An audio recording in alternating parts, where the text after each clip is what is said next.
N99 news కి స్వాగతం. శుక్రవారం రాత్రి పాపన్నపేట మండల కేంద్రంలోని టీఆర్ఎస్ పార్టీ ఎంపీ అభ్యర్థి వెంకటరామిరెడ్డి ఆధ్వర్యంలో భారీ ఎత్తున ర్యాలీ నిర్వహించారు. ఈ ర్యాలీ బస్టాండ్ నుండి గ్రామంలోని దుర్గమ్మ గైని చౌరస్తా వరకు నిర్వహించారు. ఈ ర్యాలీలో పార్టీ నాయకులు, కార్యకర్తలు, అభిమానులు పెద్ద ఎత్తున పాల్గొన్నారు. అనంతరం జరిగిన సమావేశంలో వెంకటరామిరెడ్డి ఎంపీ అభ్యర్థి మాట్లాడుతూ, మా ఉమ్మడి కుటుంబం ద్వారా మెదక్లో 100 కోట్లతో నిరుపేద విద్యార్థుల కొరకు ట్రస్టును ఏర్పాటు చేసి పేద విద్యార్థులకు, యువతకు ఉచితంగా కోచింగ్ ఇచ్చి ఉద్యోగాల అవకాశాలు కల్పిస్తామని తెలియజేశారు. అలాగే నిరుపేద ఆడబిడ్డల కొరకు ఫంక్షన్ హాల్ కట్టించి వివాహాలకు ఉచితంగా ఇస్తానని తెలియజేశారు.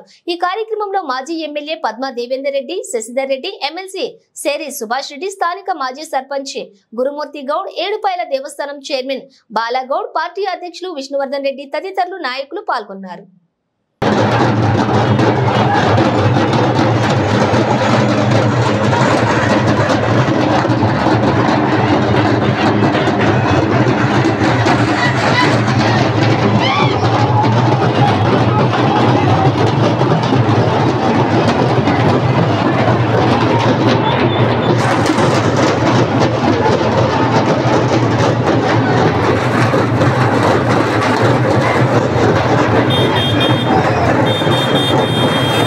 పోరాటం చేసి తెలంగాణ రాష్ట్రాన్ని సాధించిన తెలంగాణను బాగు చేయాలని అనేక సంక్షేమ అభివృద్ధి కార్యక్రమాలను ప్రవేశపెట్టింది కేసీఆర్ గారు. ఎందుకంటే ఇప్పుడు పరిపాలించేటోళ్లకు పరిపాలన రాదు, వాళ్ళకి అర్థం కాదు, వాళ్ళకి తెలంగాణ కష్టాలు తెలియలే, వాళ్ళకి తెలంగాణలో బాధలు తెలివాయి, తెలంగాణ రైతుల బాధలు తెలివాయి, మా అక్క చెల్లెల బాధలు తెలివాయి. కానీ గతంలో 60-70 సంవత్సరాల స్వతంత్రం వచ్చి ఎన్నో పార్టీలు పరిపాలించి దిగిపోయినారు. కానీ మా అక్క చెల్లెలకు మంచినీళ్ళు ఇవ్వాలి, మా సార్ ఇచ్చిండు కేసీఆర్ సారు. రైతుల కష్టం తీర్చాలంటే కరెంట్ ఇవ్వాలని 24 గంటలు ఇచ్చింది కేసీఆర్ సారు. అదేవిధంగా రైతు కోసం అప్పుల పాలవుతుందని రైతు బంధు పెట్టింది కేసీఆర్ సార్. రైతు చచ్చిపోతే ఆడుకుంటూ లేడు, రోడ్డు పాలవుతుంది ఆ కుటుంబం అని బీమా తెచ్చింది కేసీఆర్ సారు. పంట పొలాలకు నీళ్ళు ఇచ్చింది కేసీఆర్. అదేవిధంగా రైతులను ఆదుకుంటూ వాళ్ళ పంట పండితే ఆ పంటను కొన్నది కేసీఆర్ సారు. అనేక రకాల అభివృద్ధి కార్యక్రమాలు, కళ్యాణ లక్ష్మి పథకం తెచ్చింది కేసీఆర్ సారు.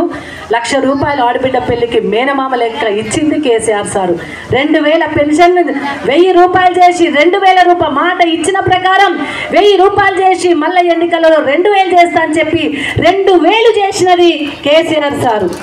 మరి ఇన్ని పనులు మాట ఇచ్చిండు, నిలబెట్టుకున్నాడు, చేసుకుంటూ పోయిండు. ఇంకా తతిమై కూడా చేసుకునే సందర్భంలో దెబ్బ పడ్డది. ఎందుకు దెబ్బ పడ్డది? కాంగ్రెస్ పార్టీ వాళ్ళకు పరిపాలన తెలియదా, బడ్జెట్ తెలియదా, అక్కడ ఉన్నదెంతో తెలియదా, లేనిదెంతో తెలియదా, మంత్రన్న కాకపోయి ముఖ్యమంత్రి పదవికి వచ్చే పరిపాలన వస్తుందా? ఏం చెప్పిండు? 6 గ్యారంటీలు అన్నాడు. బాండ్ పేపర్లు రాసి చేతిలో పెట్టిండ్రు. బాండ్ పేపర్ ఎప్పుడు రాసుకుంటారు?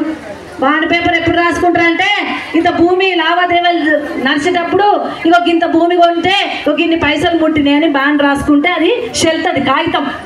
అది కోర్టుకైనా చెల్తుంది, అవునా కాదా? అది కోర్టుకైనా చెల్తుంది, ఏడైనా చెల్తుంది, ఏడ పేపర్ పెట్టినా చెల్తుంది. మరి వాళ్ళకి అన్ని పేపర్లు ఇచ్చింది కదా, ఏడవైనా అవి బాండ్ పేపర్ రాసిచ్చిండ్రు. 6 గ్యారంటీలు, 6 గ్యారంటీలతో అయిపోయినాయట. అరే ఎక్కడైపోయినాయి, ఏమైనాయి? ఒకటి ఇచ్చింది, ఏంది? బస్సు తూసు, అది కూడా తూసుమన్నది. ఏమంటాడు? బస్సు ఇచ్చిన మహిళలకు కోట్ల మంది ఎక్కుతున్నంటే 40 మంది ఎక్కే బస్సులో 90 మందిని ఎక్కిస్తున్నావు బిడ్డ. 10 బస్సులు వచ్చే దగ్గర 2 బస్సులు వస్తున్నాయి. మా ఆడబిడ్డలు ఎక్కడ నిలబడితే చేతే బస్సు ఆపుతలేరు.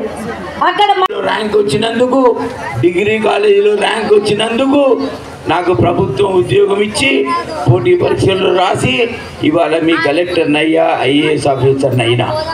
మరి నేను విద్యావంతునిగా ఉన్నప్పుడు, ప్రభుత్వ ఉద్యోగిగా పనిచేస్తున్నప్పుడు నిరుపేద కుటుంబాలు ఫీజులు కట్టకుండా ప్రతిభ గల కొడుకు బిడ్డలకు ఉన్నత చదువులు చదివించడానికి, ఇంజనీరింగ్ చదివించడానికి, డిగ్రీ చదివించడానికి డబ్బులు లేకుండా సతమతమయ్యే కుటుంబాలు మన గ్రామాలలో ఇంకా ఉన్నాయి. మరి వాటికి చేదోడు వాదుడుగా ఉండాలని నేను నా ఉమ్మడి ఆస్తి నుంచి ఎన్నికల కమిషన్ అనుమతితో చెప్తా ఉన్నాను. ఇవాళ మీ అందరికీ ఎన్నికల కమిషన్ అనుమతి తీసుకొని మీ ముందు మాట్లాడుతూ ఉన్నాను. అబద్ధపు మాటలు మాట్లాడట్లేదు, అమలు కాని మాటలు మాట్లాడట్లేదు.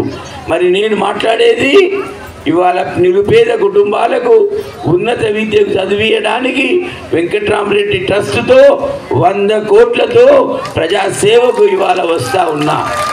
నాకు ఒక్కటే ఆలోచన.